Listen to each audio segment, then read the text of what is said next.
es fundamental en la construcción del conocimiento, la diversidad en las miradas sobre la realidad social y el debate. Ese debate que no es consecuencia de una mera diferencia de opinión, sino que implica, digamos, un modo de concebir las ciencias sociales, un modo de concebir la economía, un modo de concebir la sociedad.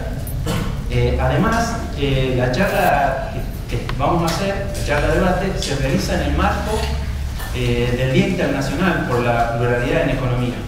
Como colectivo y como Sociedad de Economía Crítica adherimos a un movimiento internacional, la sigla en inglés es ICIPE, que sería Iniciativa Estudiantil Internacional por el Pluralismo en la Economía, que el 5 de mayo de 2014, o sea, justamente hace 2 años, emitió una carta abierta dando un diagnóstico acerca del estudio de la economía que ha sido dominado cada vez más por un enfoque teórico fundamentalmente uniforme, monolítico, ortodoxo, que se convirtió en paradigma hegemónico, quedando marginado en la educación, tanto en la educación como en la investigación, teorías alternativas como por ejemplo las clásicas, distintas ramas keynesianas, institucionalistas, ecológicas, feministas, marxistas, austríacas, además del diálogo valioso con otras ciencias sociales. Entonces, celebrando la pluralidad, queremos agradecer la presencia de los panelistas que generosamente aceptaron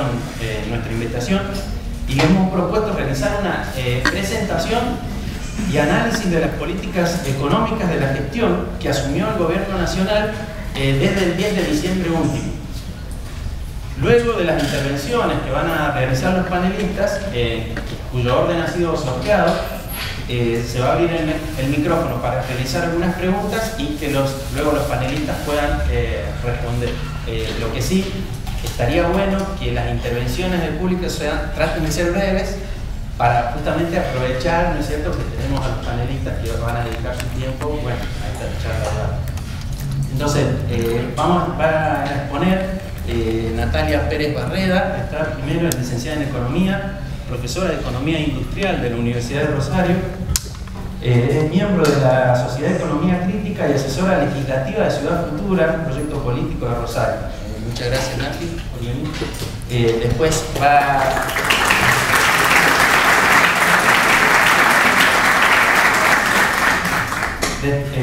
a intervenir Marcelo Cafelo, licenciado en Economía de la Universidad Nacional de Córdoba, máster en Economía en Georgetown, IADE, profesor de Finanzas Públicas y Política Fiscal de la Facultad, director de carrera de Economía de la Facultad, miembro del Comité Organizador de la Jornada Internacional de Finanzas Públicas y presidente del IERAL, que es el Instituto de Estudios sobre la Realidad de Argentina y Latinoamérica. Gracias, Marcelo, también.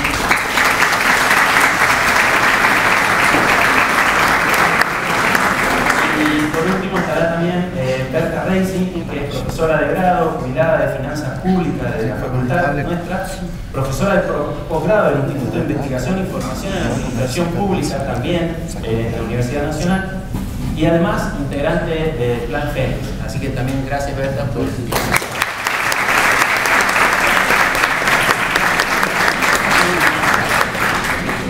Bueno, ahora sí damos lugar a los panelistas en su exposición.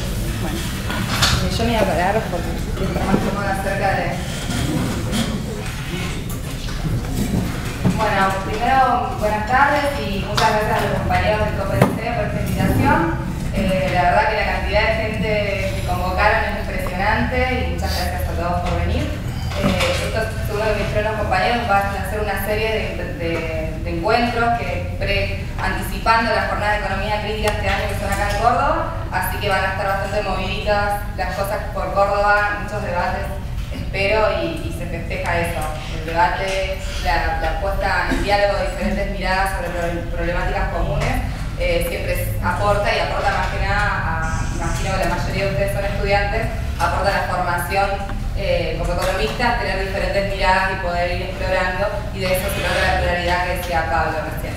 Bueno, para empezar, yo organicé, digamos, no voy a hacer un relevamiento de todas las políticas públicas, todas las políticas de intervención que tuvo el gobierno de Macri desde que asumió, sino más bien elegí 4 ejes de análisis y un más uno que después les voy a contar de qué se trata. Estos ejes de análisis que van a articular, digamos, mi análisis políticas de Macri tiene que ver, primero con saber quiénes son los que ganaron con las nuevas intervenciones del Estado a partir de que asumió el nuevo gobierno, ¿no? Luego, quiénes son los que perdieron, digamos, en este nuevo esquema, y luego, cómo se sostiene esto, digamos, porque siempre, como en cualquier proceso económico, social, político, que justamente al tener en cuenta que hay ganadores y perdedores, estamos hablando que hay conflicto de intereses, y esos intereses, de alguna manera, tienen que sintonizarse con una forma de gobernar, digamos. El gobierno tiene que sostenerse en el gobierno a pesar de que hay perdedores. Entonces, el tercer eje de análisis sería cuál es la estrategia o cuáles son los soportes que tiene el gobierno de Macri para poder continuar gobernando la Cámara, ¿sí? Y por el último punto del eje de análisis es el sustento teórico del modelo, que ahí me voy a detener un poquito más. Voy a hacer un análisis crítico, digamos, del modelo macrista, más que nada partiendo de la expectativa de los supuestos, de lo que parte, y justamente los resultados que son los que vimos en los primeros puntos. Y después un plus, digamos. Bueno, ¿quiénes son los ganadores de este modelo? Esto es algo que bueno, está circulando mucho, digamos, porque fueron políticas de shock, es decir, fueron políticas muy intensas, en muy poco tiempo, apenas asume Macri, diciembre ya existe una devaluación, quita de retenciones, alza de tasa de interés y ya en enero se sacan las subsidios a las tarifas y hay un impacto tarifario, ¿no? Entonces, estas medidas tan intensas produjeron, digamos, que algunos sectores se vean beneficiados. En principio, digamos, como ejemplo, el sector sojero, la quita de retenciones y la devaluación, ¿cuánto impactó en los ingresos y en las rentabilidades posibles de este sector? Acá hay un ejercicio de simulación, digamos, yo lo que hago es tomar las cantidades exportadas en 2015, que es una subestimación, digamos, de las exportaciones, porque probablemente, salvo ahora que hay que ver qué pasa con el tema del clima, digamos, respecto a la producción sojera, pero probablemente se aumenten las cantidades exportadas, ¿sí? El ejercicio simula las mismas cantidades con el nuevo tipo de cambio y con el nuevo esquema de retenciones. Y solamente estas dos políticas hicieron que los ingresos del sector en este año puedan llegar a superar el 68% digamos, van a crecer un 68%. Si bien en dólares caen, porque yo supongo los precios bajos a finales del periodo 2015, el impacto directo de las medidas económicas es un incremento de ingresos del 68% y del margen bruto del 73%. Estamos hablando de ingentes recursos de peso, digamos, que antes iban al Estado, y el Estado, digamos, por esos recursos tenía intervención pública y ahora van directamente a las exportadoras. El segundo punto, el segundo sector, digamos, si hablamos de los sectores que más ganaron, digamos, dentro del sector empresarial generalmente, el segundo sector estrella es el sector financiero. ¿Por qué? Porque ustedes saben que el sector financiero, digamos, los bancos, de alguna manera, el negocio asociado a la actividad bancaria es el otorgar créditos y recibir depósitos, ¿no? Y con el spread es la actividad principal. Pero en los últimos años, digamos, la ganancia cada vez más del sector financiero está dependiendo de las inversiones que hace en títulos públicos y en el caso de la devaluación también va a tener un impacto positivo en sus ingresos. Y es impresionante, digamos, los últimos datos publicados en el Banco Central llegan a febrero de 2016 y hay una comparación digamos, el trimestre que comprende diciembre a febrero y los ingresos, la ganancia, perdón, esto es directamente ganancia, se duplicó. Digamos, el trimestre de 2014-15 ganaban 12.000 millones de pesos y ahora en el mismo periodo ganan 23.000 millones, ¿sí?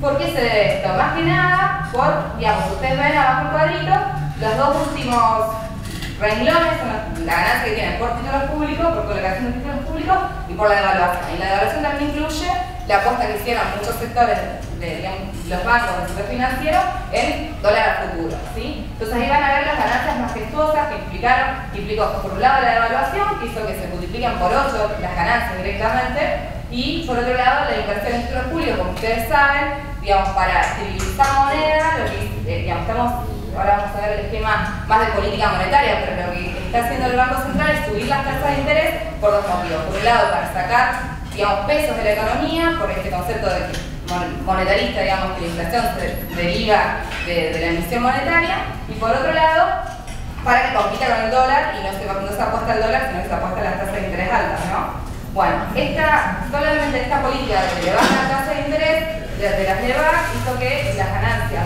por la inversión en títulos públicos se incrementa en un 43%, solamente en un año.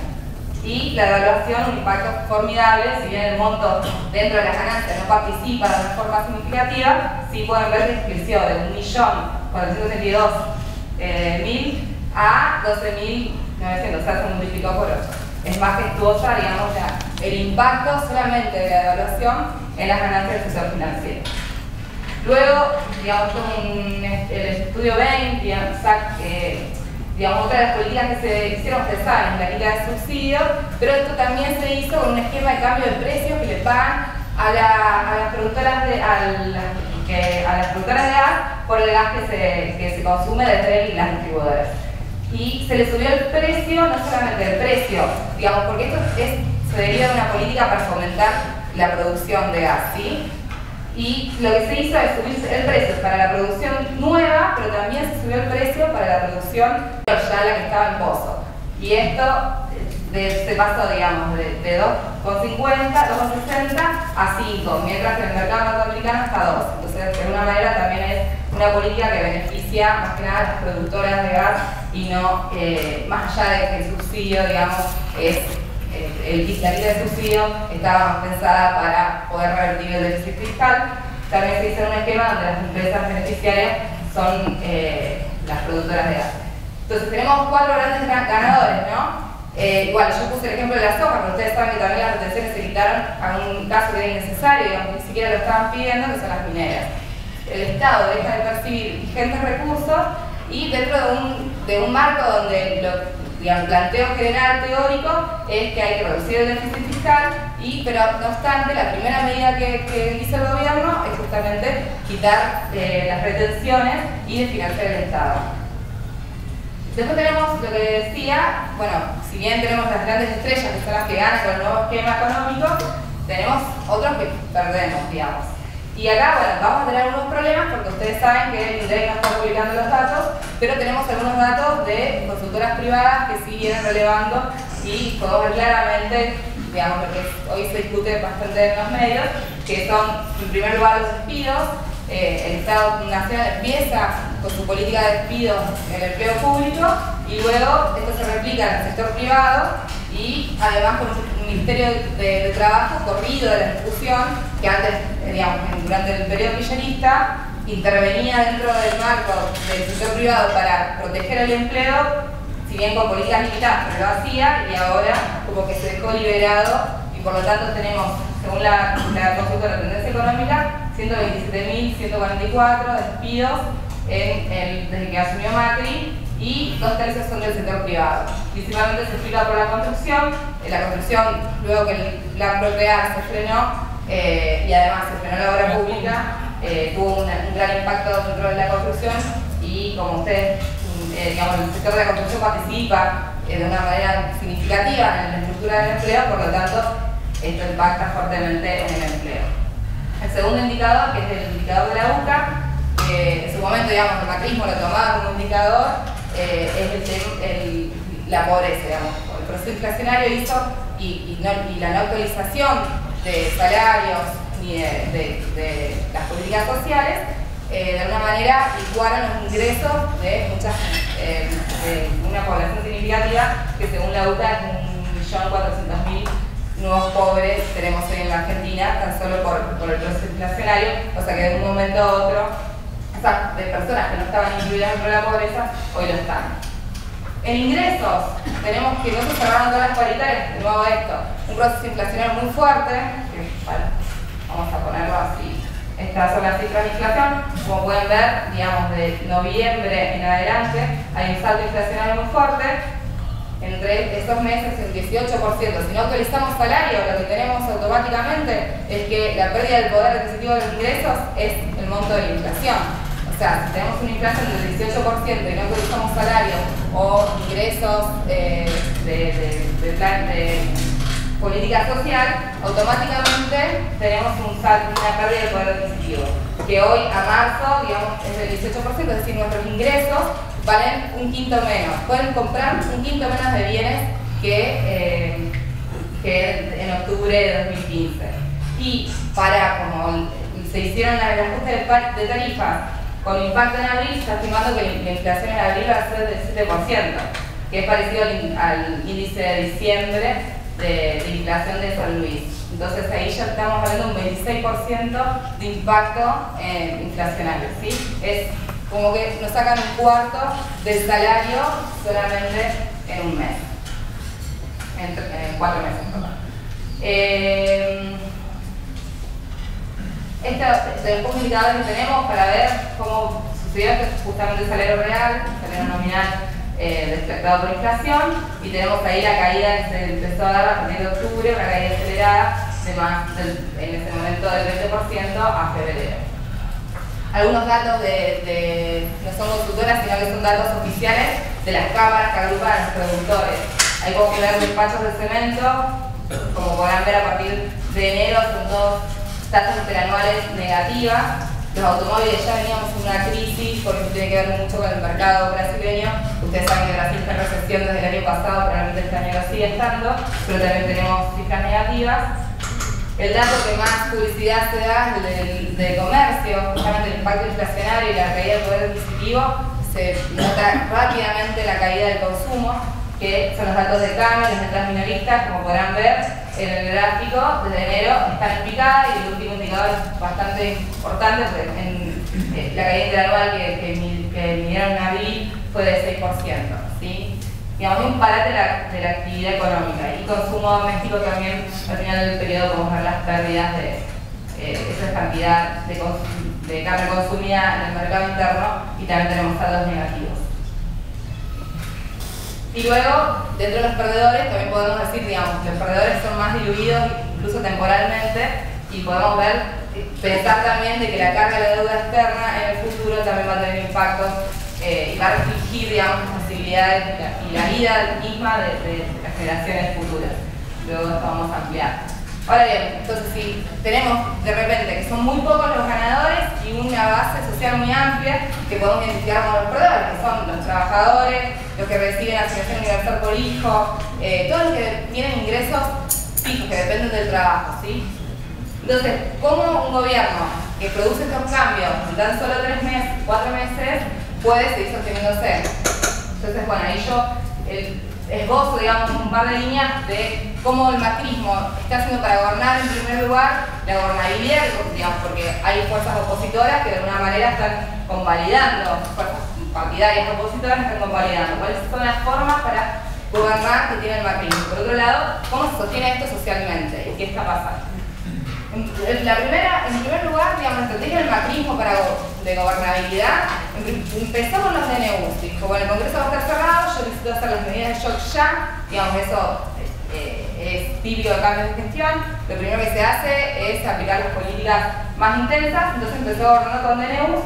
Luego cambió con una estrategia donde el peronismo se fraccionó, y además los gobernadores peronistas de alguna manera fueron negociando, pactando, peronistas y kirchneristas fueron negociando y pactando por intercambio de recursos. Básicamente, si uno lee el boletín oficial, todos los meses hay una provincia que tiene anticipos de fondos públicos para poder hacer, digamos, hacer los gastos que tienen que hacer digamos, para poder ejercer la política pública dentro de sus provincias. Entonces, de alguna manera, lo que hace el gobierno nacional es comprar los gobernadores anticipándole recursos mes a mes. Yo les invito a revisar los boletines oficiales porque es impresionante. Uno puede leer mucho, digamos, a partir de esa fuente de cómo se construye el poder dentro del país. Y por otra parte, totalmente protegido por los medios de comunicación, digamos. Ahí yo pongo como ejemplo paradigmático de esto, como el impacto que tuvo el caso Panama Gate con las cuentas offshore de Macri y de del equipo económico de Macri en los medios, en comparación con Lázaro Báez. Estamos discutiendo todos Lázaro Báez y no estamos discutiendo qué pasa con la corrupción macrista, digamos. Y si no funciona esto directamente, digamos, cuando hay alguna organización social que busca de una manera ejercer su derecho de protesta para poder contrarrestar las políticas que hoy están complicando sus vidas, directamente la represión. Caso de bancarios en Congreso, cuando se asumió Macri, hubo represión, no salió en los medios. Entonces, junta con lo anterior, ¿no? Cresta roja, represión, no salió en los medios. Entonces, de alguna manera, así está manteniendo el macrismo, está pudiendo, digamos, gobernar el macrismo hoy. Y luego, cómo obtiene cierta legitimidad todavía, esto es dudoso, digamos, cuánto tiempo, cuando la realidad empieza a contrastar con el discurso, vamos a ver qué es lo que sucede al respecto. Ahora tengo un discurso, digamos, pasamos de la revolución de la alegría, del diálogo necesario, del crecimiento, a la pesada herencia, al sinceramiento. Para la Guspira se justifica con la grasa militante y los ñoquis, digamos. El discurso cambió, viró en pocos meses, ya no estamos hablando del país soñado, o el país que tiene que seguir por algunas cuestiones y cambiar otras, pero necesitamos más diálogo, cambiar las formas, etc. Con un discurso vacío de contenido político, sin ninguna...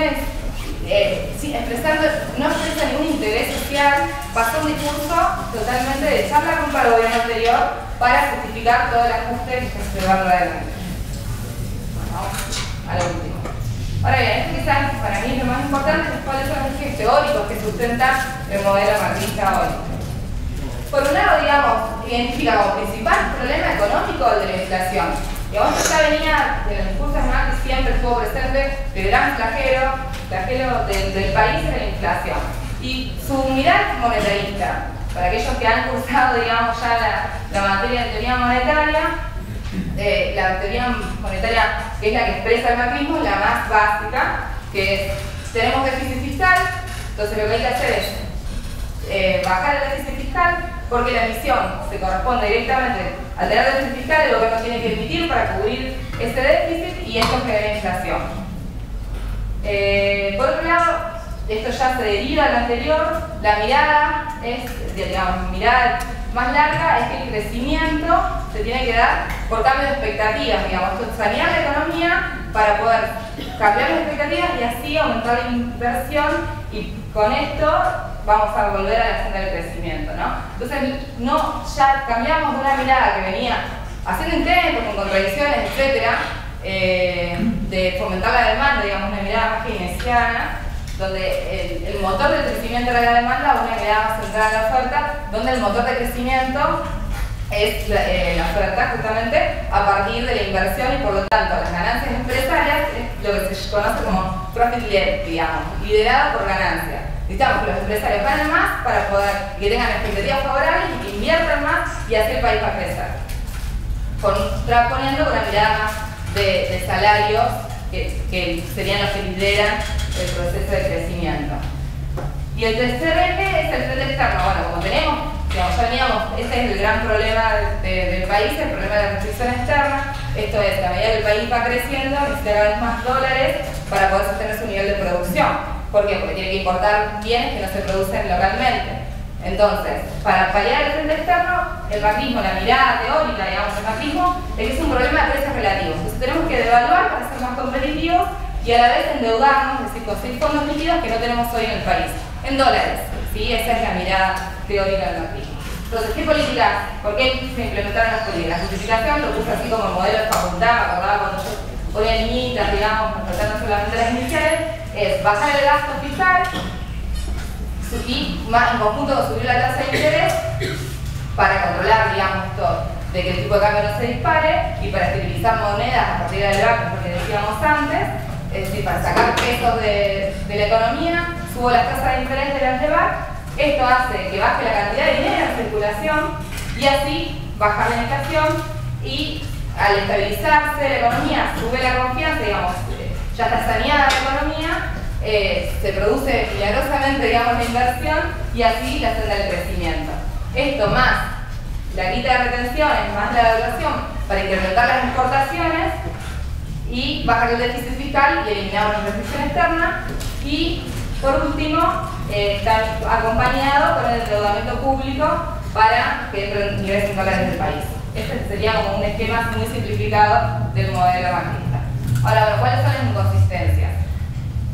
Esto es bastante complejo, voy a tratar de sintetizarlo de alguna manera. En principio, digamos, no sé si lo dan en esta facultad, pero la teoría cuantitativa del dinero, la teoría monetarista, digamos, de la inflación, se basa en supuestos como que la demanda, digamos, hay un producto potencial que es fijo, por lo tanto, y lo que se está produciendo es una demanda que sobrepasa de alguna manera el producto potencial y por lo tanto tenemos el exceso de demanda y eso es lo que hay que ajustar para ajustar los precios relativos, ¿sí?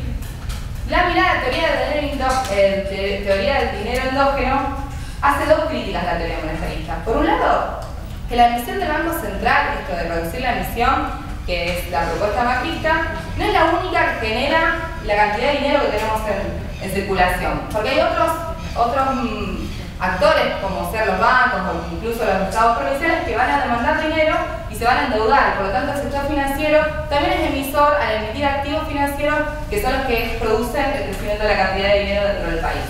Entonces, esto es lo que no se está considerando, que el Banco Central en principio no maneja toda la cantidad de dinero dentro del país. Y por otro lado, la mirada del dinero endógeno invierte los términos, digamos. La teoría monetarista de alguna manera dice, el problema es que la emisión monetaria genera inflación. La teoría del dinero endógeno va a decir no, al revés, digamos, la cantidad de dinero que circula es consecuencia de la inflación. Por ejemplo, si hay provincias que necesitan dinero para hacer sus erogaciones o empresas que se necesitan endeudar para poder seguir produciendo, son las que van a, justamente, ¿por qué se da esto? Porque hay un crecimiento primero de los precios, entonces lo que va a pasar es que van a ir a un banco o van a ir al Estado Nacional y van a pedir pesos.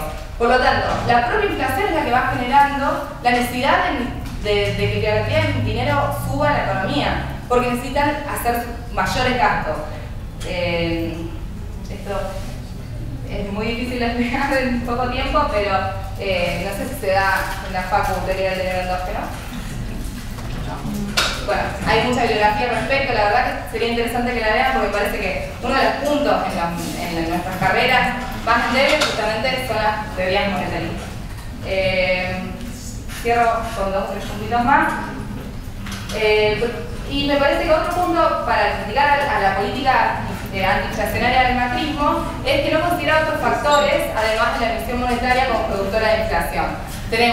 Hay una vasta literatura acerca de la inflación cambiaria y la inflación por costos, es decir, considerar que la inflación está más determinada por los costos de las empresas que por la cantidad de dinero que circula, ¿sí?